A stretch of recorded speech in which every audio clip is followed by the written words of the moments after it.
Hello everyone, welcome back to the TJOmega channel for day 1080 of our daily content grind, and once again it is time for a news roundup, and we have to do things a little bit differently today. So typically when I do a news video, it's literally everything that's noteworthy that we missed over the course of the week that we didn't talk about. Now for instance, we discovered what Cyber World was, we got some toy listings, we did a whole video on that yesterday, so it won't be featured in today's news.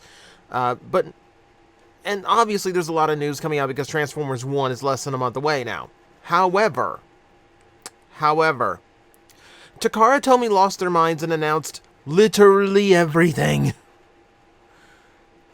And I was going to make a separate video about it, but also it's strike while the iron's hot. It's hot right now. We got to talk about it right now. So the news roundup is actually quite abbreviated. We're mostly going to be talking about all the insane stuff they announced for T-Spark and all their Synergenex, whatever this new thing is. Because we got another thing coming out. So we're going to be very picky about the news stories. I would recommend everyone go to TFW 2005 and just look at the backlist of news if you want everything. But for now, we have to have time to talk about everything that was announced. So yes, Synergenex. That's going to take a little bit of time to figure out how to make work with my tongue.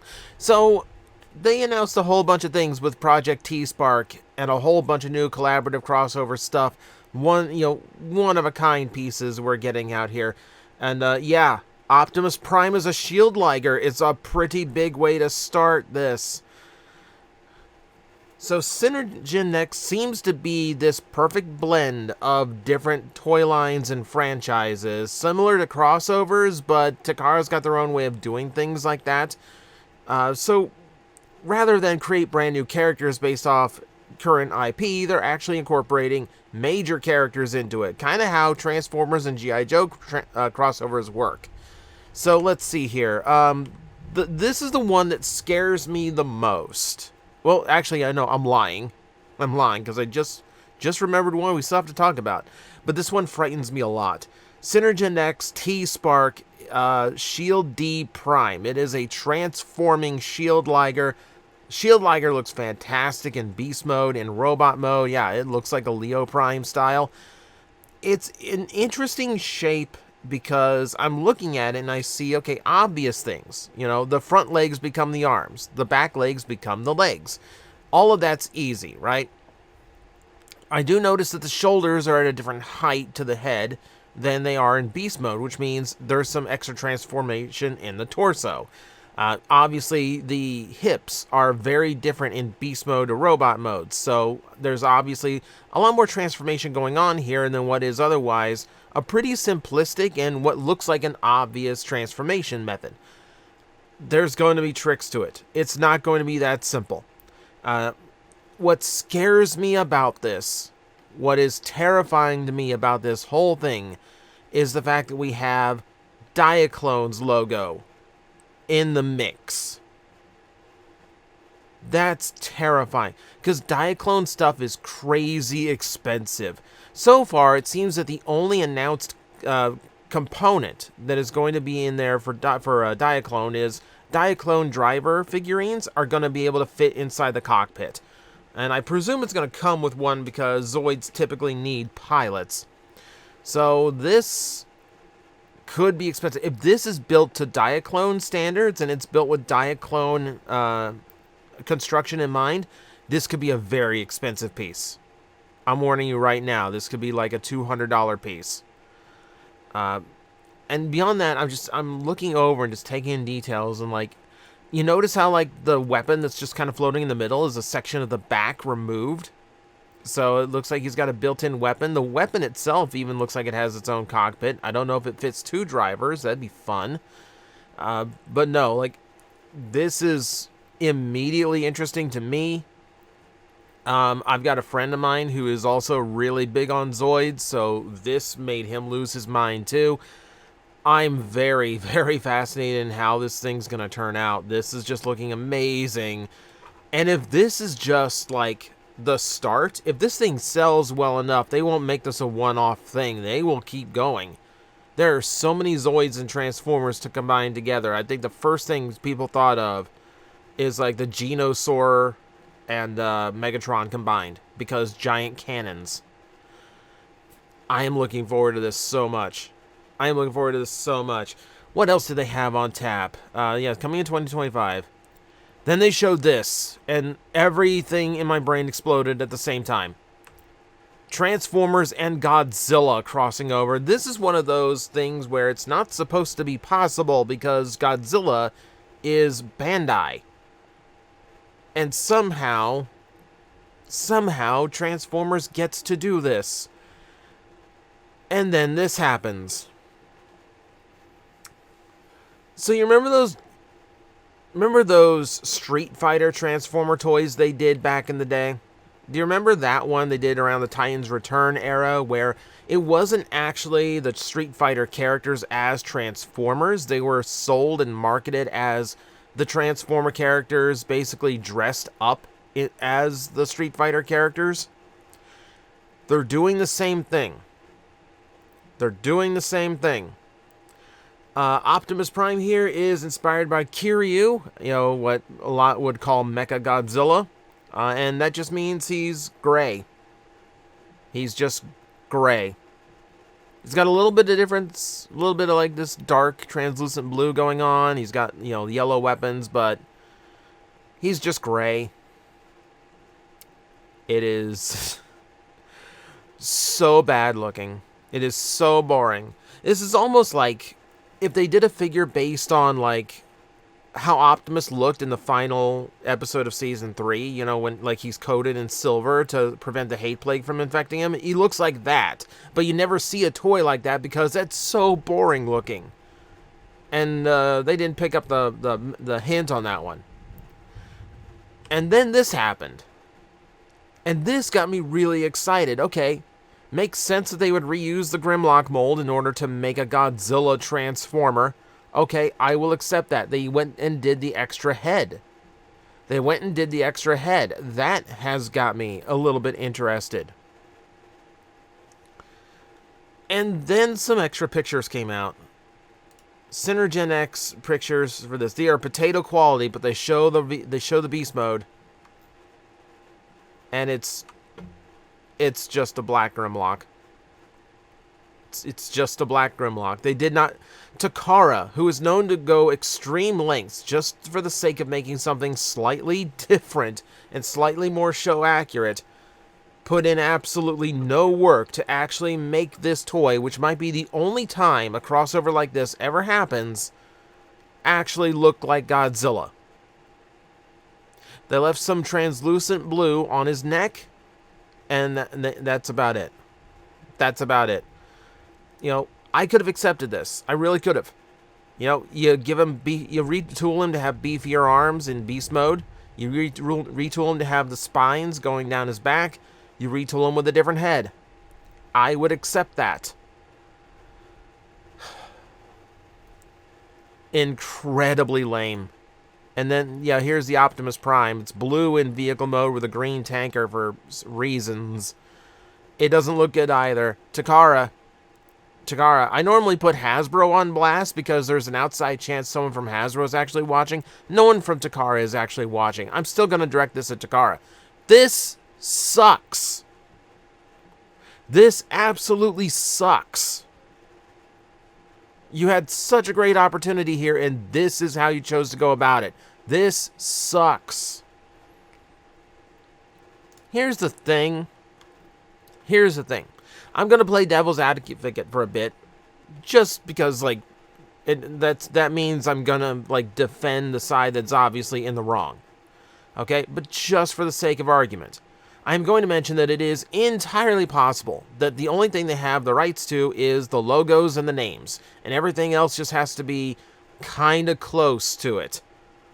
That's what I am going off of right now, in that they might not have legally been able to create a toy that was, that actually looked like Godzilla, because that would infringe on a license that Bandai has.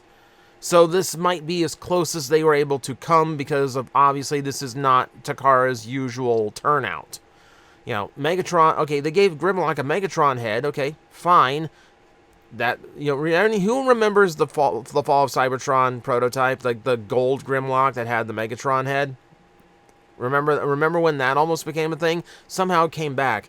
And this time he's wearing the Godzilla logo right on his chest, like it's like one of those old 80s Halloween smocks, like that, just that plastic smock Halloween costume that just has the logo of the franchise you're supposed to be at the time. This sucks. This sucks. Coming 24 November. It's a very boring, got my hopes up. I've never had my hype for a toy crash as fast as I did once I saw that beast mode. Went from elation, oh my god, I thought this was impossible, to, okay, it's still impossible. Then they showed this.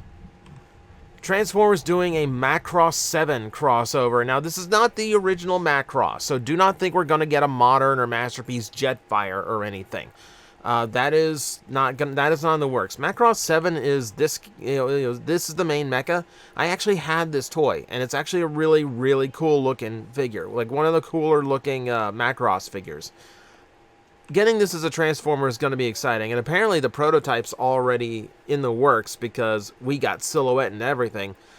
Hard to tell what it is at this point, whether it's a existing mold or a brand new one, but it's on the way, which is exciting. Also, I can't tell from these slides if this means that like that Macross toy is coming in 2025, or if the toy I'm about to slide to is coming in 2025. Doesn't matter. All this is coming within like the next year or so. This is the one that's going to hurt me. This is the one that's going to hurt me. Oh my god. You have no idea. I don't talk about gaming much on this channel because every time I do, it dies a death in the algorithm. But I love Monster Hunter. I absolutely love Monster Hunter. There is not a game since Third Ultimate that I have not bought. I love this series, I love this franchise, and I love the monster designs. Now, obviously, we're going to get a Rathalos. If they just make it a retool of Transmetal 2 Megatron, that's probably the easiest way to go about it. Wouldn't surprise me in the least if they keep it that simple. But this is, again, where if they find out this is popular and they keep going on it, it's going to do significant financial damage to me. There's a few others here. They announced Zoids and Amazing Spider-Man, which actually looks cool.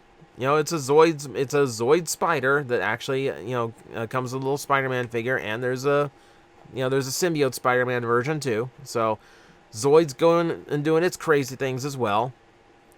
And then, yeah, they did a second Monster Hunter teaser with the original logo. And this is Zoids. Now, we've already got Monster Hunter Zoids, right? But it seems like they're going to continue it, which is also really exciting. Because, again, there are a lot of things that I would love to have in that. I would become a Zoids collector if they did the right Monster Hunter creatures. So, again, like, Takara just went nuts. And they announced Zoids Patlabor, which I've never watched the series. I don't know how to pronounce it. I just know that some of the designs have looked really, really cool. So yeah, T-Spark exploded. There's way more now to look forward to than there was before. Takara is literally throwing everything out there.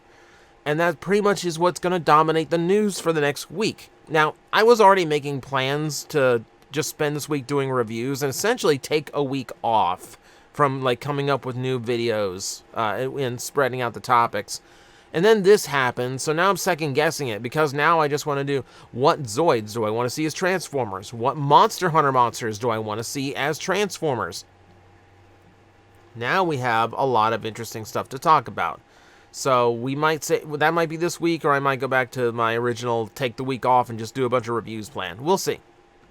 I guess you'll find out later this week on Wednesday whether or not it's a review or not.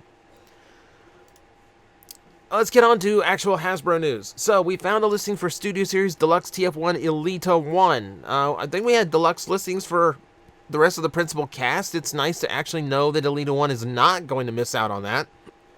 Very, very, very good to see. All we have is the listing. It's a deluxe, no surprise. So far, they've looked neat. I still have to.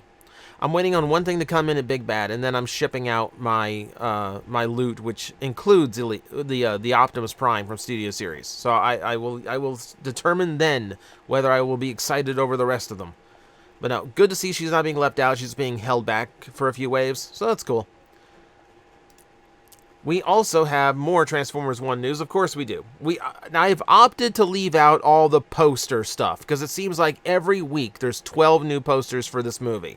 So just be assured, you have more poster options, okay? Alright, so we got a casting list. And I don't think the casting list is really exciting for the names on it, per se. More or less, like, confirming that there are characters in this movie that will actually have speaking roles. So, Darkwing, we heard him speak. Isaac C. Singleton Jr. is doing it. The only role I know him for is that he was Thanos in one of the Marvel cartoons. And I only know that because we have an autographed Funko Pop at the toy shop of it. I'm a little behind on my voice actor information, by the way. Vanessa Liguri, I'm going to guess that on the pronunciation, is doing Arachnid. Nice to see Arachnid is actually going to have a speaking role. Shockwave, Jason. Okay. Oh my god, I'm terrible at reading names. Conapisos Alvarez. Doing the voice of Shockwave. Good to see he's getting a voice. We know some. Okay, Chris Hemsworth, Brian Tyree Henry, Keegan-Michael Key, Scarlett Johansson. We knew all those. John Hamm's doing Sentinel Prime. Lawrence Fishburne as Alpha Trion. A little bit more in the name value. We're going to talk a couple others here. I'm going to skip around. Evan Michael Lee playing Jazz. I wasn't even aware Jazz was in the movie, let alone had a voice role, so good to hear. Soundwave, incorrectly spelled here on TFW, is being voiced by John Bailey, friend of mine, and I've loved to see his voice acting journey has led him to the franchise he loves so much. I'm glad to see he's going for round 2. He is returning to the role of Soundwave from Bumblebee, and that's fantastic to see. And then Starscream is Steve Buscemi. Excuse me? We just randomly pulled Steve Buscemi out of mothballs to do Starscream in this? That is gonna sound weird. That's gonna sound so weird. Oh, I don't know what I think about that. I don't know what I think about that. Hello, fellow Decepticons. Okay, but that's our casting news. We do have a little bit more. There is a novelization of the movie out, so if you want all the spoilers, you can just go buy the book right now. Big surprise, Megatron's gonna be a bad guy. I know, shocking. But no, that's another one thing. That's another listen. We got a little bit more I can jump to. Just to get all the Transformers 1 stuff all together. Yolo Park put out the packaging that they are producing for their new model kits based on the movie. You can see that they are marked specifically for cogged or uncogged modes. And then, yeah, this is a nice little packaging style. The previous models they did were kind of basic, just normal open box. So this Velcro lid is a brand new thing, and I think it's a really cool way of showing off not only how the model kit looks and give you an example of how complex or uncomplex, as it were, that the assembly is going to be. This is neat. It's like a little bit of an upgrade on a line that's already done pretty good and produces some pretty good stuff. We've talked about a lot of Yolo Park. I don't know if we're going to do it again just because I've talked so much Yolo Park and done so many videos for it. I'm getting a little tired of it, but it does look cool. It does look cool. I'm glad they're still kicking and still doing these. All right. Daniel Warren Johnson did a Reddit AMA where he answered a bunch of questions that included a lot of stuff from the current run of Transformers Skybound books, and it does have one point more important than the rest. He has stated that he's going to be writing for a total of 24 issues, and then he's handing the pen off to somebody else. That's... okay, so that's a 2-year run on a book. And already, like, his book has been winning awards. I think the biggest thing that's come out of that book so far is that I think the last issue was, like, number 4 on the comic sales list. And the only books that beat it were Marvel. It outsold all of DC's books. That's pretty incredible.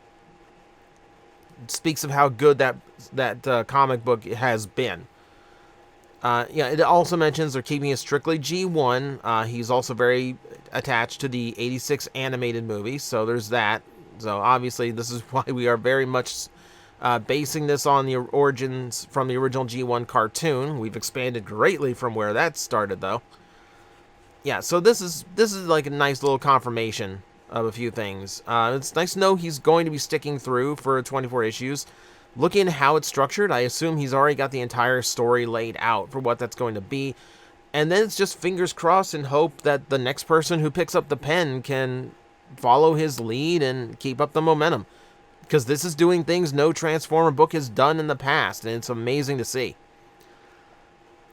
We have another Hot Wheel Transformer, and this one is just your basic Optimus Prime. No transforming, no trailer. I don't know if this is the same one that comes with this trailered version or not, but it is apparently just going to be a standard Hot Wheels release, just in case you actually want to get your hands on just a normal Hot Wheel Optimus Prime. I'm still wondering why they are slacking so much on just, taking advantage of this kind of crossover material that, otherwise would never be a thing. It just feels like they could do a whole line of just Transformer-based Hot Wheel toys, and instead it's just one per wave, literally. Kind of odd, that.